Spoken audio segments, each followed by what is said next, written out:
I see people, so let me know where you're from, and we're gonna jump. We're gonna go right into this thing, and I need to know your questions, and my goal is to answer them.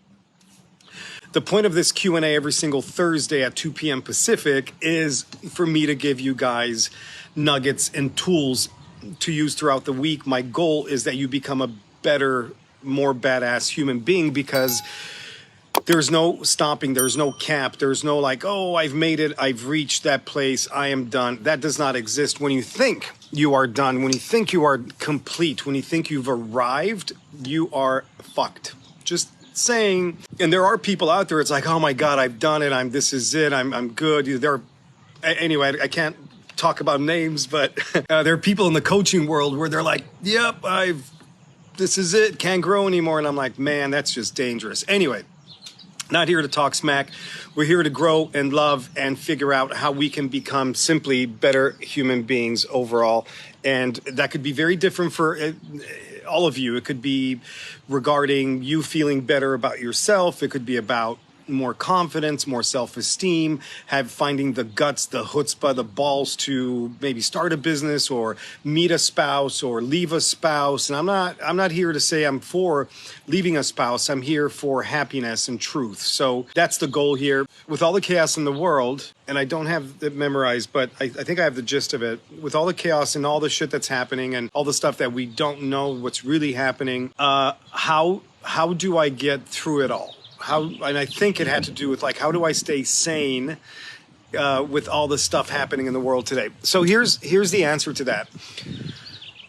Are we going through weird fucking times? Yes. Are we going through maybe scary times? Sure. Unknown?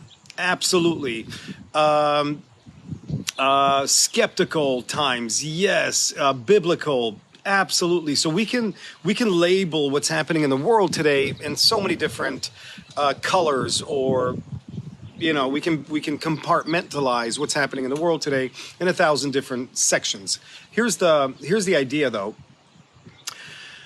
It's perspective. Having perspective is everything. Perspective comes from calming down and choosing as to how you see a certain situation, a person, a problem. It's up to you. And what happens is this: perspective can give you the clarity and the peace that you're looking for on the inside. In order to be able to stop, slow down, and figure out perspective, which really means how you're looking at a certain situation. And that's why I say you have to stop, slow down, so you can gain perspective. You first have to get to a place of respecting yourself and knowing yourself. Because here's what happens. The question that came across was, in all this fucking chaos, how do I stay sane, right? And I understand it, because there's a lot of it out there, and I have these conversations daily with people. So how to gain the perspective and how to calm down, that means that the person is not calm, does not have perspective, does not know themselves just yet. And the reason I always bring this down back to the self, or bring it back down to the self, is because it's all about you and it's all about me. How I choose to see something is up to whom? Me. What did Gandhi say? Gandhi said, change the way you see things and the things that you see change. Or he actually said, change the way you look at things and the things you look at will change. So how can you change the way you see something? So yep, there's shit in the world. But who is it up to as to how you view it? How you see that certain situation and how you then react or respond to this thing? That's the question. How do we do that? I mean, I have the answer, damn it, obviously. And the answer is very simple. It all comes down to you. It's a matter of you literally slowing down, gaining perspective in your own space as to understanding where your focus is going. And this is the big problem right here. It's focus. We are so busy. We are, you have family stuff, you have personal stuff, you have life stuff, you have TV stuff. We're occupied here and here 24/7. I mean, as long as you are somewhat awake, something is getting your attention up here. You're either thinking about something, dreaming about something, obsessing over something, or you're walking through a store and they're playing commercials of how to get the jab, and you're constantly being sold some bullshit. And if it's not your own bullshit, it will be somebody else's bullshit that's being fed into your dynamic. So understanding that you need to slow down, you need to find a way to whether learn to meditate, find a group that can help you, get a coach, and just really calm this guy down. Relax the spirit. We're in constant battle between what's called ego, the conscious mind, and the subconscious mind called spirit. Constant battle, good against evil. This is it. It's happening right now. Hell versus heaven. And it's a weird thing to understand, but once you understand it and understand the battle, then you can get to a place of, hold on a second, if this thing is running my day and I'm constantly thinking of shit and creating anxiety and fear and panic and fuck and what's going to happen in the world, are we going to be okay? Is there a food shortage coming? Fuck. That will take your power because you're giving it your power because this thing is running the show. If you learn to control this and calm down, you're now giving power to the spirit. So as long as the spirit, God, the subconscious mind, the quiet is in control, this guy's out.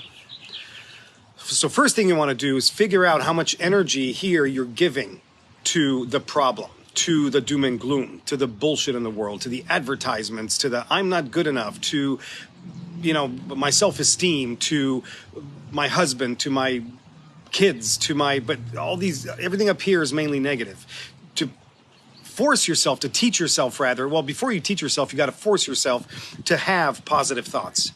And yes, positive thoughts are a learned behavior. Just like people go to the gym and, want to be able to put on a six-pack or, gain muscle up here or bigger there. And it takes time. And do you think somebody just shows up to the gym one day and poof, we plug in and we get six-pack and get all this muscle? The answer is no. But what's the trick? You got to keep showing up. So you get one day to the gym. Day one at the gym, you gave it all you got. What happened? Not much. You showed up though, check mark. Did you get the six-pack? No. Did you get all that muscle? No. Were you able to run a marathon? No. But day two, you show up. What happened? Did you get a six-pack? No. Damn it. Day 3, shit. No six-pack. Day 4, day 10, then 20, day 30. Is there a six-pack? Maybe we can start to feel one. But see, what happens is most people give up before the 30-day feeling of a six-pack. How about 60 days? In 60 days, you're pretty much going to get somewhere. You might see a little bit, some fat will go down. You'll see a little toning in the muscle. You'll feel it. Holy shit, we have some traction. All of a sudden, it's exciting. But what if you gave up on day 10? What if you gave up on day 29? And you would have never felt that shit. Holy mother son of a... Do you understand my point? And it's the same with everything we're talking about. It all takes time. This muscle takes time. This muscle takes time. You want to feed the muscle of the God, the spirit, the subconscious mind, the fourth chakra, the heart center. This is the love. So you empower this. And what's funny is we think that it takes work to build this, and it doesn't take work. What's funny is this takes work. That's why right now you're running through thoughts, you're running through images, you're running through doom and gloom. What am I going to do tomorrow? Am I going to have enough money? Is there going to be food? How are my family going to be? How are the kids? Can I afford college? And all this bullshit is happening up in this thing, and its job is to keep you away from God. And that is the scary part. If this guy's job is to keep you away from God, which means here, why would you let it? Why would you let this thing take you away from God? So, perspective. My goal is for everybody to figure out what you're focused on. Because if your focus is going into the doom and gloom, if your focus is nothing on the problem and you're bombarding your every part of your DNA with the problem, which means you're watching the news, you're listening to all the propaganda, you're listening to all the bullshit. I mean, look, I go through stores. I go through. I was at a auto shop a couple of weeks ago, and they're just blasting. I went, dropped off my car, picked up my car, and they are blasting the fucking news. And I'm like, oh my lord! Whatever I was in there, 7, 8 minutes, the amount of negativity that was being spread through this space. I mean, I was there 7 minutes, and thank God I've trained myself to block and to know where to focus and what to do with that kind of stuff. But holy shit, what happens with the rest of society? And this now is the dangerous part, because the repetition, we learn through two different ways. We can either learn through repetition, and it's the same thing, I'm telling you, the way to change thoughts from negative to positive is sometimes, at first you got to force it, and then eventually it'll become a habit. But there are only two ways to change what we do. And that is through repetition, just like pick up the fucking bike and eventually keep doing it. Keep doing it. You're going to learn how to ride the fucking bike. Keep going to the gym. You're going to eventually learn how to put on the muscle. But you got to keep showing up. Repetition, we are creatures of habit. So everything we repeat on a continuous basis, we will one day master, and it'll become what's called unconscious behavior. So wouldn't you like to make your happiness unconscious behavior too, where it's like fucking automatic? You wake up in the morning, it's like, thank you God for making me a badass. And you lived your life there. What if you could live your life in that state of, holy shit, I'm the luckiest person on the whole fucking planet because God made me a badass, and I'm still here to do his work, or whatever you believe in. But living in that state of, wow, just this amazement, this wonder. When babies, when you're about to feed a baby like this sweet piece of fruit or whatever, they get all excited and they start moving their bodies and goo goo gaga, and this wonder and this amazement. What if we can go back to that amazement? What if we can go back into that state of simplicity and the state of wonder? Because the kids, babies, don't have an ego. This doesn't form until the age of 7. And then you say, well, why? Why does it only form at the age of 7? It's exciting. I mean, we are made so fucking amazingly perfect, but throughout the years, we've picked up all this shit and baggage, and so we start seeing life through all this shittery. There's fuckery and there's shittery, damn it. So we start seeing life through these problems, and we start expecting for these things to be real and to be true. This thing's a liar, not this Badassery Factory. This thing here. The ego mind, the conscious mind, is a fucking liar. So it's up to you to start tricking it into positive behavior. It's up to you to start tricking it into having positive thoughts on a regular basis. And that's it. And then you start gaining perspective, because you'll know what you want to focus on. There may be shit in the world, there's stuff happening, great. But are you happy? Because it's choice. What you do with your state at every single moment of every single day is 100% up to you. So how you see the problem, how you see the situation could either be a problem or an opportunity. This is the mother lode. How you look at a situation could either be a problem or an opportunity. Should I say that again? I'm going to say it again. How you look at a situation can either be a problem or an opportunity. Does that make sense? I think I combined two of the questions here, because the other question had to do with focus. Like, how do I stay focused? And I think I just banged out the focus question, and also, of course, the other one of how to deal with what's happening in the world today. So really, they're identical. It's the same thing. It's what we allow. What do we allow it to enter our eyesight, meaning our vision, our audible system, even your mouth system, everything we allow, even vibration, like music. People think, oh, music, I'm just listening to, some punk rock or some heavy metal. And look, I love all music, but you have to understand that it comes with a price. All music, being vibration, comes with a price. So you say, man, I want to raise my vibration. Well, you can't listen to low vibration music, and you cannot be around low vibration people. You cannot be around low vibration food. You cannot be around low vibration fucking anything if you want to raise your vibration. Understanding vibration, understanding what you want, like you're saying, I want better vibration. I want to be around. I want to feel like I'm at a higher vibration. At that point, you have to become conscious of what you're hanging out with, what you're allowing into your space at all times, and then you got to start making decisions. Bam. The other question was standards. What are standards and why are they important? Boom. Perfect. genius little, not that I'm, well, anyway, I was about to talk shit about myself, and I'm not going to do that.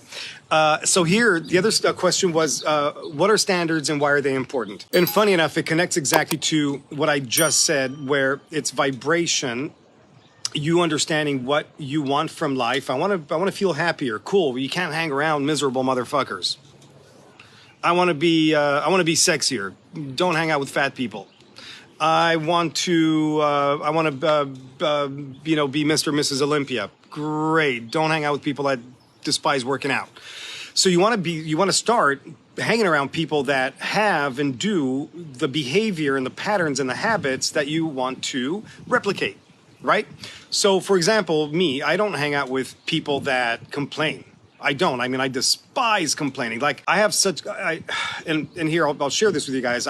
When I say wake up in the morning and feel and start thanking God and feeling like a fucking badass, that's my every morning. That's my day all day long. Like I brainwash myself constantly, reminding myself of how amazing God made me, how amazing I am because I'm a perfect part of this whole matrix system, fabric, whatever it is and whatever we want to call it. Like I literally do this all fucking day. So what happens is I'm very allergic to the opposite. I'm very allergic to negativity. So when I hear negativity, especially complaining, oh my God, I tense up. It's okay, doggies. I have two attack dogs in the background here. They're my protectors. They're about 8 pounds each. A standard is something that you make a decision as to who you are.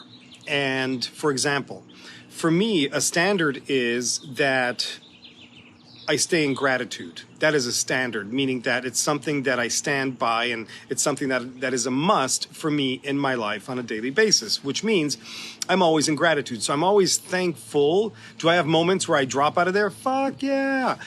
The trick is to get out of hell ASAP. Make those trips down to the bottom as short and as shallow as possible, which means you catch yourself going down, complaining here, having a negative thought, talking shit up here about that, oh, look at that motherfucker, look what he did, blah, blah. So again, through the many, many years of building me, of showing up to the inside gym, I have learned to simply catch myself in those moments, and the goal is to get out very, very quickly.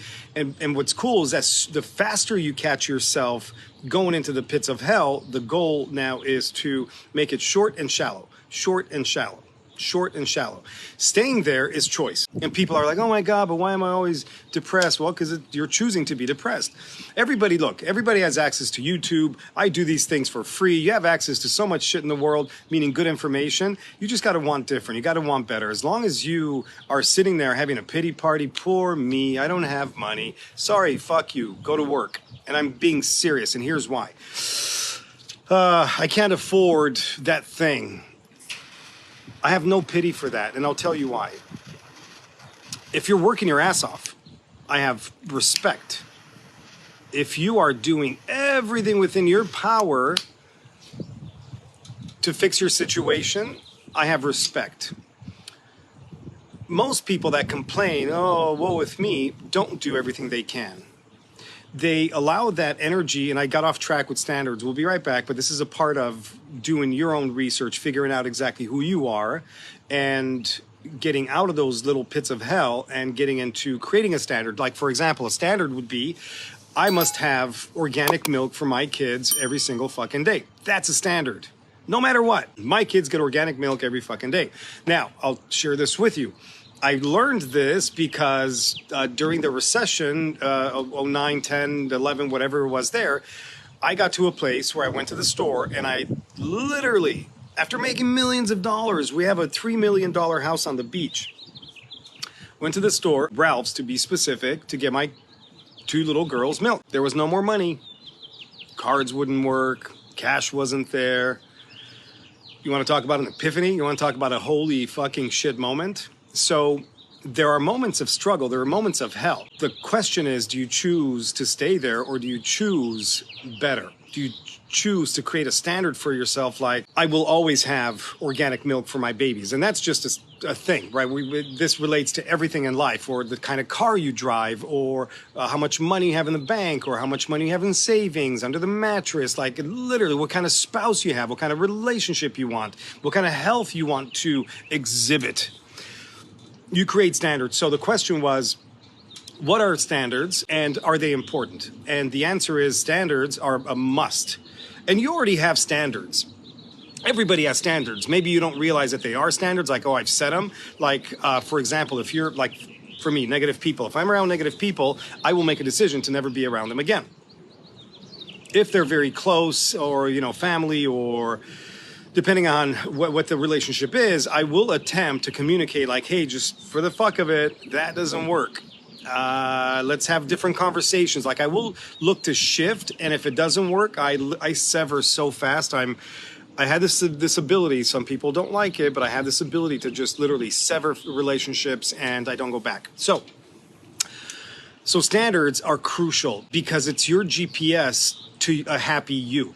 It's your GPS to a destination called whatever it is the fuck you want. So again, whether it's health, whether it's relationships, whether it's business, money, new crypto shit, your car, your house, your spouse, it could be literally anything. Creating standards are a must. And I'll tell you another standard that I had to create. And standards for me, I learned from Tony Robbins. I have, I don't know, thousands of hours of brainwashing myself with Tony Robbins work. Tony Robbins is one of my maybe 8 go-tos in my last 30 years of depression, anxiety, etc. So I had to build myself, not rebuild, because I wasn't this before. But when I got into depression, anxiety, suicidal shit, etc., I looked for help. That's why I'm telling you guys, you need help, get help. So for those of you showing up here to this, whatever you can get from it, God bless you. I showed up to the Tony Robbins and quite a few different ones, but my point is, back when the recession hit, we lost that $3 million home. It all went back to Bank of America, Countrywide, etc. It was a whole fuckery. We shouldn't have. I'm sure one day there will be a cleansing of that and we'll get our cut. Doesn't matter. But we now went into a journey of what the fuck. So we literally went and lived in a camper. I got my wife, got my little girls, and we went in a fucking camper and lived, I don't know, 3, 4, 5, I don't remember how long it was, but it was a few months of living in a fucking RV. And the RV AC broke down. Just to understand where we were financially, the AC on this thing broke down, and where we were was about 110 degrees, and the AC breaks down in the middle of the summer, and it was fucking hot. But here's the exciting part. I drive down to the RV parts store, to get a new AC. It's $1,200. We didn't have $1,200, so I'm like, scrounge, $1,200. So just so you guys understand, like, wow, you know, Andre and Tammy always have it amazing. It's what you do with it. We've had our ups and downs. We've had our millions. We've had negative millions. I mean, we've been all over the fucking place. It's the journey. There's never a destination. It's what you do with every single moment. The reason I tell you the story about going to get the air conditioning, it was painful. It was painful for me to go get this thing. I had to get up on the roof of this thing to change the air conditioning unit in 100 and something degree weather. It was a moment of hell. Well, the exciting part is, because there's opportunity in everything. Remember, negative cannot exist without its equal and opposite part called positive. As I'm driving back from this place, I'm driving a 1986 little Chevy Blazer. Yep. And this is after having Lamborghini. This is after having Mercedes S550. This is after having Audi A8. This is after having any car I could fucking want to drive. I'm driving a 1986 Blazer. So on the way back, this thing only has, I forget what it had. But anyway, so on the way back, I listened to Tony Robbins. And Tony Robbins talks about standards. And I'm like, fuck, damn it, shit, fuck. And all of a sudden now, I start understanding what a standard is. And one of the standards that he was talking about is how to create standards for your family. What are you allowing? And I'm like, fuck. I'm allowing my family right now to live in a fucking camper. because that was my standard right now. It was better than homeless on the street.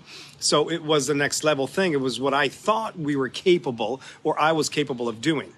So I'm like, holy shit, this is not me. This is not my family. Our standard is a beautiful home.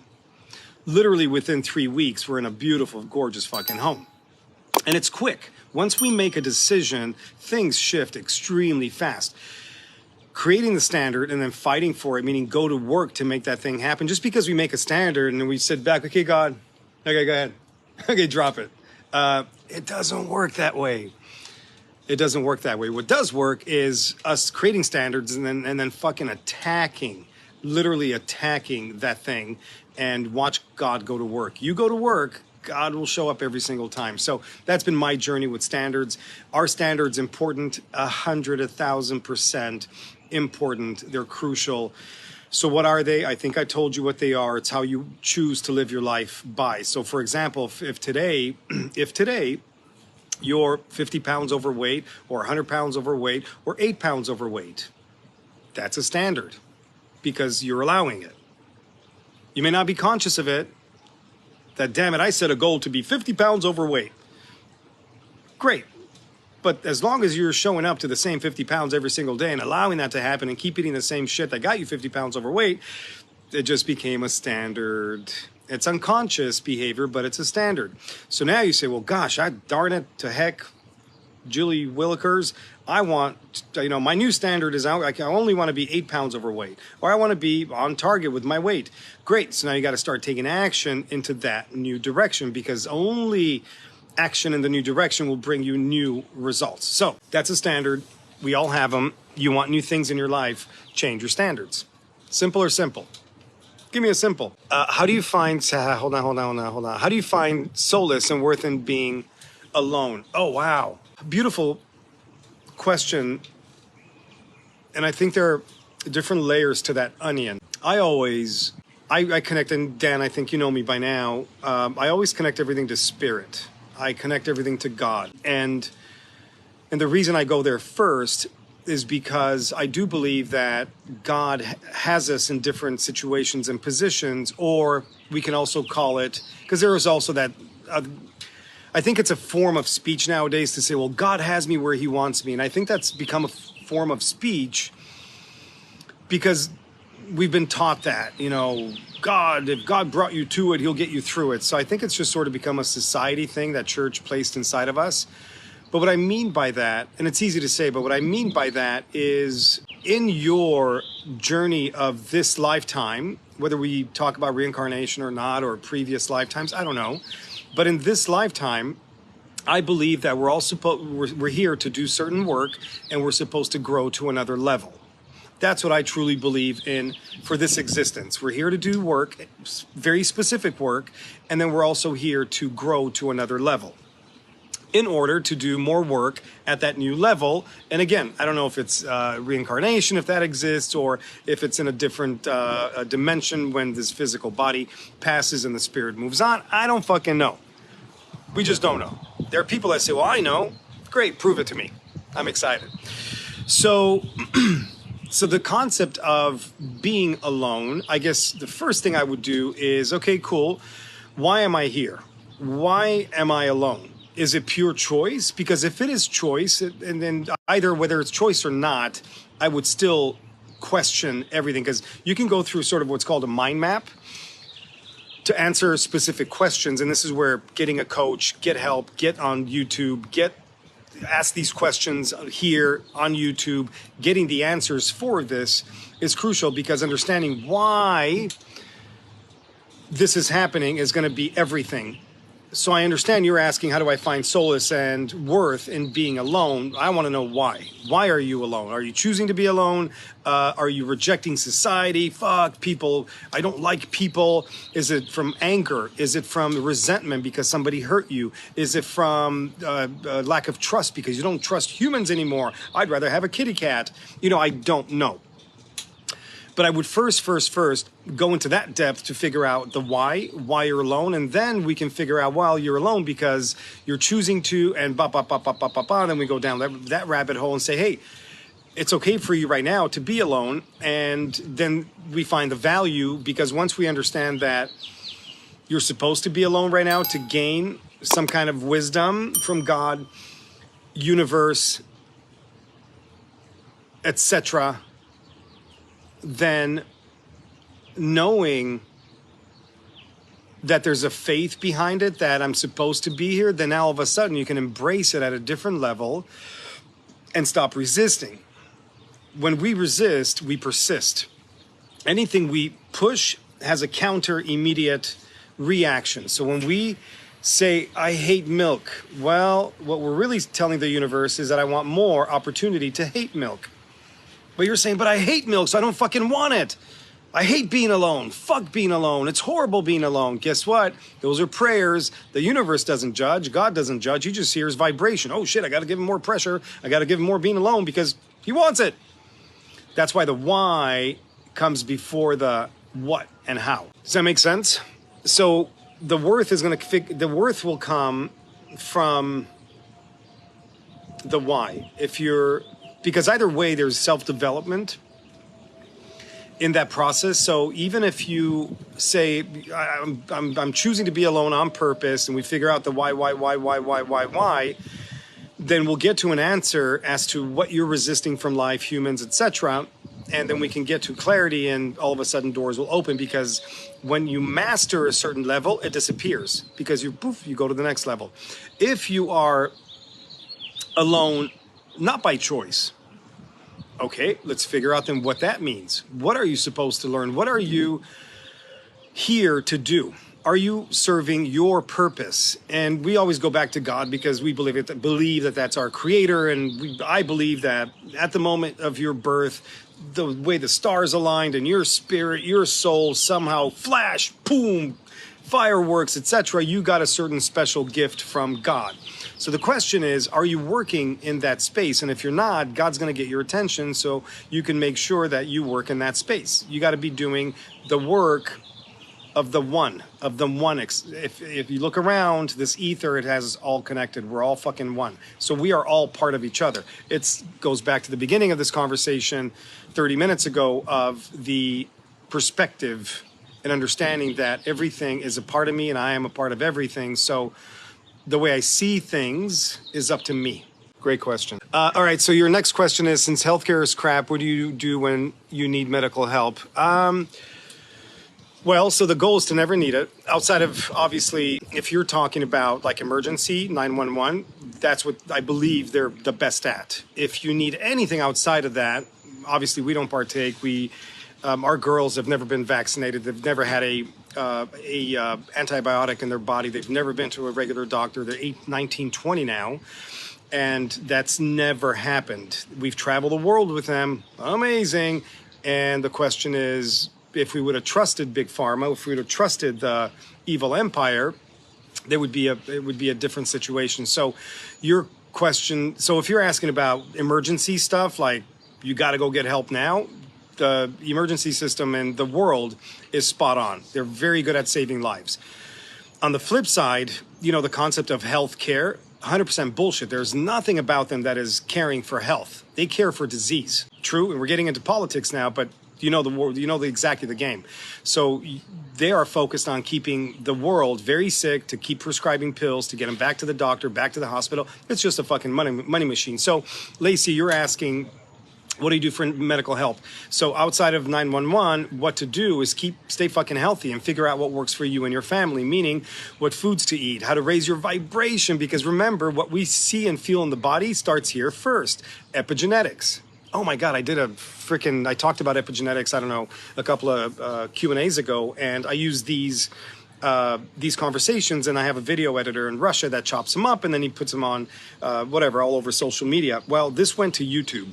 The amount of attacks and hate I got because I said that everything that we have in the body, from cancer to whatever, is from thoughts and not from genetics. Oh my God, the fear that's in the world and sorry, I was about to judge.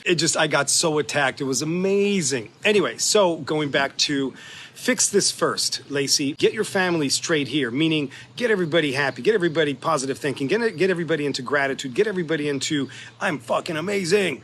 Because from that state, guess what happens? Guess what comes? Health, abundance in the body, high vibration. Cancer can't exist in high vibration. Cancer is a very low vibration thing. Vibrate high. Two pieces of matter cannot occupy the same space at the same time, which means high vibration, low vibration can't exist in the same space at the same time. So that's my big message to you is get into the alternatives, get into the healthy stuff, get into the right supplements, if you will. Choose chiropractic help, choose acupuncture, choose everything that Big Pharma told you not to do. Boom, go do that. Money isn't an issue. Don't care how much or how little I have. My value is more with people. However, I don't have a circle of people I interact with all the time. So when that your value is in people. So I guess my question for you is, where you live in I believe you're in Vermont, aren't there motorcycle groups that you can get together with? Aren't there foodie groups? Aren't there patriot groups? Aren't there groups that you can become a part of to share commonalities, create relationships? I'm going to back this up and have a feeling that you're blocking this. I don't know why yet, but we can have more conversations as to why. But I have a feeling you're blocking. There's maybe a trust factor as to you don't trust people, and I don't know why. But again, we can figure that out. So you're saying I live in a small town, and most people my age have families. I'm single and 50. Blah, blah. I just not huge social venues around here where people aren't alcoholics or drug addicts. And if they're, yeah, so listen, so we know the problem. The problems are everywhere. I can go within a 10-mile radius here and find nothing but the fucked up groups in the world. But the question is, are there also good groups? Yeah. I know you're specific. You live in a very specific mindset of God and religion. I know you can find those people over there. I know you can. But I'm going to go back to why not? Why are you, because so far you're telling me all the problems as to why you cannot. And then my question is, well, why are you focused on the problem? Because you're only telling me what you cannot do and because of these problems in these situations. But again, if we were to have a conversation around the why, going back to the why, we can figure out why you're blocking all this shit. Nicole, they're a great point. And there are, I think, hundreds of solutions, but I want to see what he says. I'm trying to find self-worth and value without necessity of people. You do know that we're built to be around people. We're all built to be in a tribe. So you're to be alone by choice. That's somebody that's really looking to make a statement. Like, for example, like even monks that go into solitude, they're still around other fucking monks. So why do we need to be around people? We get energy. We got to figure out why you're looking for self-worth without people. But I think you said up above, I think you said trust. Was trust a thing? Because that's what I'm feeling from you. You don't trust people. You got fucked. You got screwed somewhere. Like something happened. Okay, there you go. Can't trust people in my town. It's too drug-laden and social service. Okay, so let me ask you, Danny, let me ask you this question. In your whole town, let's say there are, I don't know, 1,000 people. Can we agree on the fact that there is one, at least one, that's somewhat decent, that you can begin to have some kind of a decent relationship with? Maybe just one. What if there's just one? And I'm going to guarantee that there is. You just have to open up to the fact that, hey, what if that's possible? Bam. So you're saying yes. So the question now is, why not go find that person? Can you go find that person? Do you want to find that person? Can you trust yourself enough to finding that person and then trusting that person that you have something in common, that there's going to be some kind of a relationship? And I hope the answers are yes, yes, yes, yes, yes. And who was it? Lacey, you want to figure out all your blocks? That's the point of all this. That's the point of this life, because the blockages that we have created, nobody put blockages inside of us. We created every single one. We create stories around situations. You know, it could be when you're 2 years old or 5 or 10 or 20 or 30. If you look at life from just like a blanket, we're just simply looking at gazillion situations. They're just situations. Like if I look at what you call a problem, I'm like, oh, that's just a thing. But to you, it's like, holy fuck, that's a huge problem. I see it from the side and I'm like, that's not a big problem.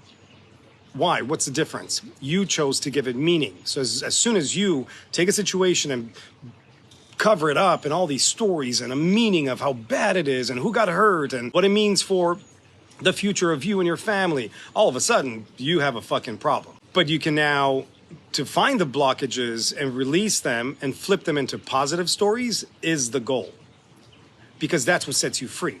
The fact that you think that was a problem, that's all bullshit. Because again, go look at your whole life. Let's say you're going to live 80 years. In that whole 80 years, you're going to hold on to this one story that's going to literally affect everything you do in life. And the question is, was that the truth?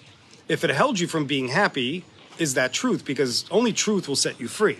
So if only truth sets us free, and we choose to live a lie, which is anything against God or truth or love, is a lie automatically. I don't care how much you want to hold on to it, because it's comfortable now. It's cozy. I got to hold on to the negativity because, when my father told me, well, guess what? It's your choice to hold on to it. It's your poison. What daddy did, he did it. That was his poison. Why'd you choose to fucking take it on? So it's all choice. Elizabeth saying, I have many friends in my circles I get involved in, yet have not been able to meet the right guy. Elizabeth, I swear to you, if you and I were able to talk like 30 minutes, I can break down for you exactly how you're expecting to not meet the right guy, because you just told me right here in the statement that you are not able to meet the right guy. So you got to figure out why. What is your standard? What standard have you created to make sure that you don't meet the right guy? So you're keeping yourself in this hell. It's just choice. But now what happens is, because it's happened so many times, because you've created a blueprint, meaning a story around meeting guys, or it's not going to happen, or men are idiots, or men are assholes, I'm going to get hurt, that fucker hurt me, I was maybe molested, maybe I was raped, I don't know. And the story now becomes what's called a blueprint. It's just how you live your life. It becomes a standard. So everything we do now is to make ourselves right. Everybody wants to be right, because that's the ego's job. But you've stored in yourself all these problems around men, even though they might not be 100% conscious, but they're there. So what you look to do is to prove yourself right. See, I went to that fucking meeting again. 50 beautiful guys in the room, all smart, all successful. But see, I told you, didn't I tell you? I can't meet the right guy. And I'm right again. I'm right, Elizabeth. I don't know you, but I know human patterns. But he has his own demons. Okay, fuck. So Dan, check this out. Go outside your town, brother. Drive an hour each way. Go find a town. Go find the right group, the right people. They're out there. It's got to be choice. So look, when you want something bad enough, you'll do whatever it takes to get it. So if you want a relationship, figure out why you don't have them. And that's what I think I'm telling both of you the same thing. Get to the why. And the why and the blueprint, Dan, you don't trust people in your town? Got it. I think the issue is deeper than that. I just don't think you trust people, and I don't know why. And obviously same with the other question about not meeting the right guy. Yeah, so what you're saying, I'm just not trying to go out of my way and chase friendships, so trying to find solace in just being, just being. Yeah, but that's not what you really want, right, Dan? You don't want to be alone. That's why I want to go back to the why. Are you choosing to be alone, or are you doing it because you can't get the right friendships? We know the answer. Myself, while actively manifesting what I want, I haven't found so yet, but I've had so many positive changes in my life in the last year. I know he's coming. Yeah, so yeah, great point. And look, for all of you guys, one fast way to get your ass kicked and really deal with some shit, get to one of our boot camps. You guys know there's a boot camp August 8, 9, 10. It's 3 days of literally blasting through all your bullshit, putting it aside, rebuilding you back up, because everybody here wants something different, something more, and it's like, I'm stuck. Well, how much longer do you want to be stuck? And remember, there's no such thing as stagnation. Well, I won't do anything about it, and it'll just sort of maybe fix itself. No, things either get worse or better. That's it. So as long as you do nothing about it, it will get worse every single moment. So get to a fucking boot camp. I'm telling you guys, August 8, 9, 10, only 32 32 people will be in this event. So it's very specific, very boutique, very hands-on. We beat the shit out of you in a very good way. The results that have come out of these boot camps are just insane. Becca Reyes, she's in Vegas. Hey, she's asking, is this about relationships? This is about Q&A. So you guys ask the questions, I answer them. So any question you have, and it could be relationships, I'm here to answer. So what's your question, Becca? Talk to me. We went to high school together, by the way, Becca and I. Elizabeth, I used to attract boys, but not anymore. Why are you, I don't know your age, but why are you attracting boys and not men? So that would be a question. Why boys, not men? Why do you call them boys and why don't you call them men? So see all these little things. So you guys are watching these questions and comments and me going for it. All this stuff you got to pay attention to. You got to pay attention to everything that happens up here, every thought you have, every image you get, every image you create. Why? Is that for me? Is that mine? Do I want that? And if the answer is no, fucking change it. So look at the words Elizabeth is using, boys, but not anymore. I don't know why she's attracting or wants to attract boys. I'm not that way. I don't know what you mean. I'm too busy to look for guys, LOL. Well, these are nothing but stories. You're too busy. But see, listen, sorry. So Elizabeth, listen to the bullshit. You're saying, I can't attract the right guy into my life. But then you're telling me you're too busy. And then you're telling me that you're really focused on boys, which means immature, which means you're setting yourself up for failure. So you're looking to create pain. So it's working. It's beautiful. Dan says, I hate you, but I love you. Amen. And look, that's what this is about. You guys will always get me 100%. I don't bullshit. I'm going to hit you as hard as I can because whatever we have here this time, 45 minutes an hour, and I have so much time to get you as much value as I possibly can. That's why I respect you guys that show up here and ask questions. Bring it on. But in this time, my goal is to push you into your next level. That's all I can do. So you, Dan, you're saying I flourish in big groups, but given due to being burned, given up because you got burned. There you go. So it's all trust. There you go. Yeah. So most of my friends have been younger than me and burned me. Oh man, there's so many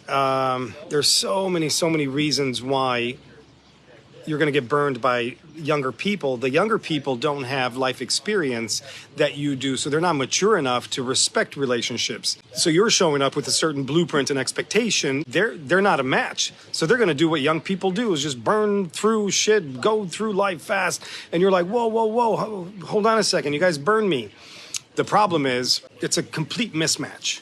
So as soon as you attract and you're ready for the right relationship, people with life experience, you're going to be just fine. Elizabeth, I want more details about your boot camp. So you guys, boot camp is this. Go to badasseryfactory.com. Very simple. Or just on my Facebook profile. The website is right there. Just go to my website. Go to events. And the boot camp is right there. August 8, 9, 10. That's it. Just get the information you need.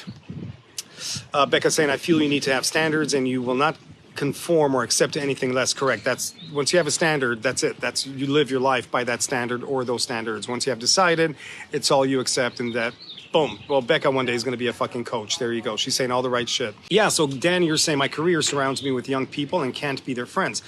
And this is such a great topic. And maybe next week we can cover this. A lot of people mistake work with social time.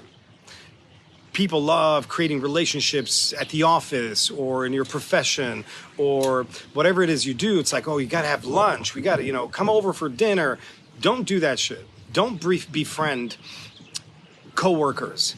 If by chance there's a miracle to where something happens organically, but don't search it out. And I'm telling you why, because you're not going to be in that job forever. You're not going to be in that business forever. And all of a sudden it's like, well, what the fuck happened? I know you're a chef, hence your name, Chef and Patriot. So again, my point is, don't confuse the two. Don't make so Dan, for example, you want to make your clients, that's a different level. You want to rank up. You want to get to the next level. So the clients that are able to afford to put on the party or afford to eat at that expensive restaurant, you want to befriend them because they have the shit you want. Not the people, not the sous chef under you, not the dishwasher under you. So great points, you guys. I'm loving this. Love you guys, and I'll see you next week. Peace out.